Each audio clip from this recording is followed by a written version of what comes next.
Assalamualaikum warahmatullahi wabarakatuh. Perkenalkan, saya Ema Ansari dengan NIM 241088173100008. Di video ini saya akan menjelaskan struktur kode dari aplikasi kasir toko yang dibuat untuk memenuhi tugas pemrograman 2. Aplikasi ini menggunakan konsep OOP supaya kode lebih terstruktur dan mudah dikembangkan. Konsep utama itu dibagi ada model untuk objek data yang mewakili tabel di database. DAO dan DAO implementation ini menangani interaksi SQL. Untuk service ini jembatan antara controller dan DAO. Nah, untuk controller ini menangani interaksi dari UI. Jadi ini berisi logic kode, logic aplikasi maksudnya. Lalu ada views, ini tampilan file XML. Lalu ada util, ini untuk koneksi ke database. Dan ada application. Di sini berisi main class untuk menjalankan program. Nah, struktur seperti ini meningkatkan modularitas dan kemudahan perawatan kode. Yang kedua kita membahas login dan sistem role. Setelah aplikasi dijalankan, kelas main akan memuat tampilan login view. Jadi dia mengambil dari sini. Di package sebagai halaman awal dengan tampilan ini untuk tinggi dan lebarnya. Di login controller, data login akan divalidasi. Username tidak boleh kosong.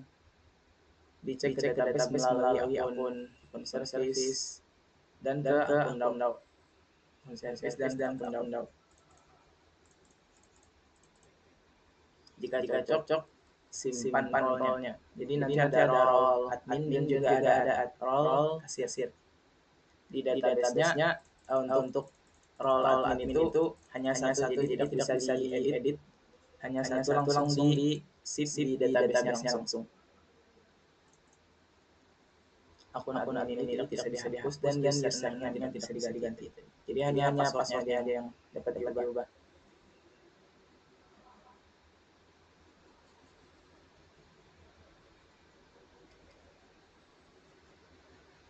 Navigasinya dilakukan dengan memuat dashboard XML. Setelah benar nanti loginnya, setelah benar dia akan menjalankan open dashboard ini. Dia akan membuka dashboard view dari sini. Yang kedua itu yang ketiga ada database dan model. Setiap data dari table MySQL direpresentasikan menggunakan model class. Jadi kayak akun, username, ID, password, role. Lalu di barang ada ID, nama, harga stok. Ada di pelanggan juga ada ID, nama, email, telepon.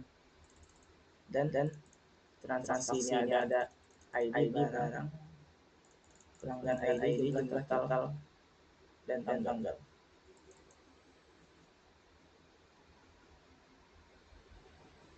Model ini memakai encapsulation, private field, dan get setter. Jadi ini getternya dan ini setternya. Semuanya untuk semua. Override juga digunakan override to string untuk tampilan combo box nanti.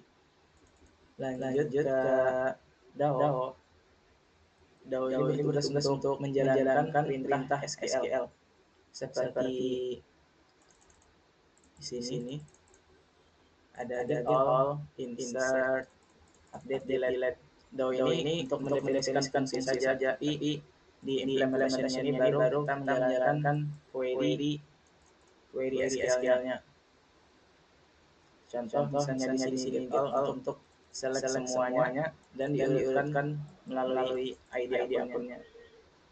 Semua operasi ini menggunakan primer statement untuk keamanan atau anti SQL injection. DAO memastikan si controller tidak langsung berurusan dengan SQL langsung. Tuh. Jadi selanjutnya ada service layer. Service ini berperan sebagai logika bisnisnya. Misalnya ada validasi tambahan. Seperti di sini ada validasinya di sini semuanya. Tidak boleh kosong. Tidak valid, tidak ditemukan dan lain-lain. Juga mengatur transaksi database. Di sini juga menghubungkan controller dengan DAO. Contoh penting pada transaksi service ini transaksi. Jadi service ini ngecek stok dulu. Kalau cukup baru simpan transaksi dan mengurangi stok. Jika gagal dia akan rollback ke belakang. Jadi tidak ada error dan data tetap konsisten. Lanjut ke controller. Setiap halaman tampilan memiliki controller masing-masing. Contoh ada login controller, dashboard, barang, pelanggan akun, dan transaksi.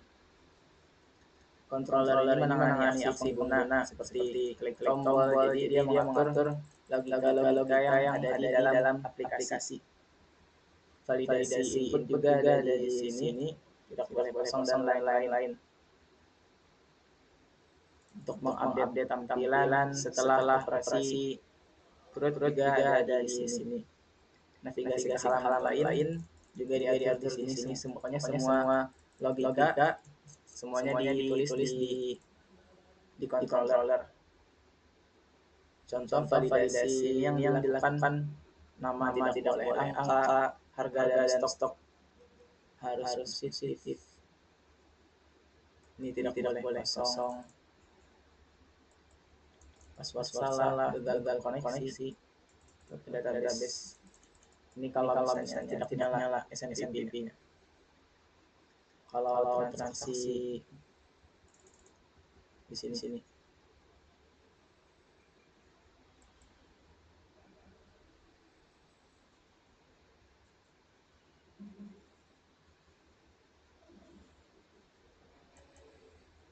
Nah, di sini.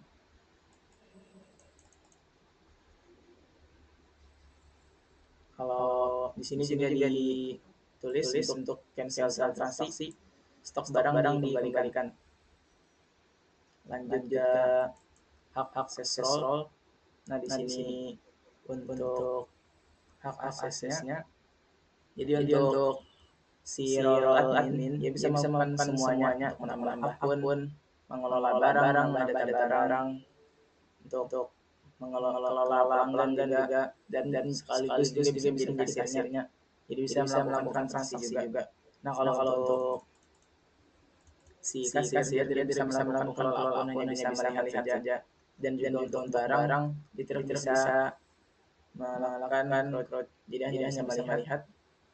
Dan untuk kelola pelanggan dia bisa melakukan crowd di kelola pelanggan. Juga melakukan transaksi plus batal transaksi. Kontrol akses ini dilakukan di controller semuanya. Jadi ada tombol tertentu yang di disable.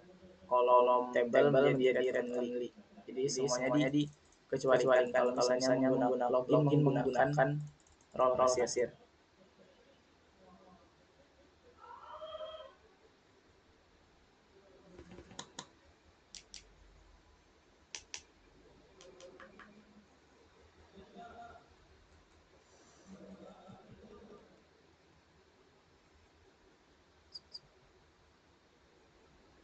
Jadi alur aplikasi ini ketika user menambah transaksi, pilih barang dan pelanggannya.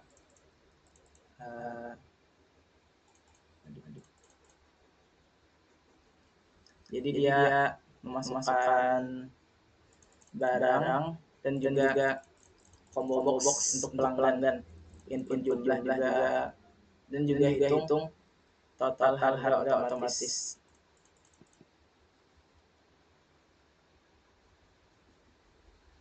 Dan lalu lanjut ke service untuk cek stok di database jika cukup menginsert ke tabel transaksi. Kalau stok barangnya juga dikurangi, tabel UI diperbarui. Jika transaksi dihapus, service tambah kembali stok barang atau restore. Ini memastikan integritas data barang selalu terjaga. Nah, untuk terakhir itu ada main class-nya dan XML. Main Java ini menjalankan JavaFX, menampilkan halaman login pertama. Kalau XML itu untuk mengatur elemen UI seperti tombol, table, text field. Ini kurang lebih seperti HTML. Untuk kode-kodenya ada SID dan lain-lain. Mengatur tombol. Bisa juga mengatur teks. Jadi aplikasi ini menerapkan konsep OOP dan enkapsulasi sebagai best practice-nya. Interface dan polymorphism pada penggunaan DAO, arsitektur berlapis model ke DAO, ke service, ke controller, lalu ke view. Operasi CRUD ini lengkap pada data. Ada juga sistem akses seperti admin dan kasir. Ada beberapa yang disable untuk role kasir. Konsistensi stok barang menggunakan transaction rollback. Aplikasi ini dapat digunakan untuk mengelola login akun, data barang, data pelanggan, transaksi penjualan dengan perhitungan otomatis. Sekian penjelasan dari saya. Mohon maaf kalau banyak kurangnya. Wassalamualaikum warahmatullahi wabarakatuh.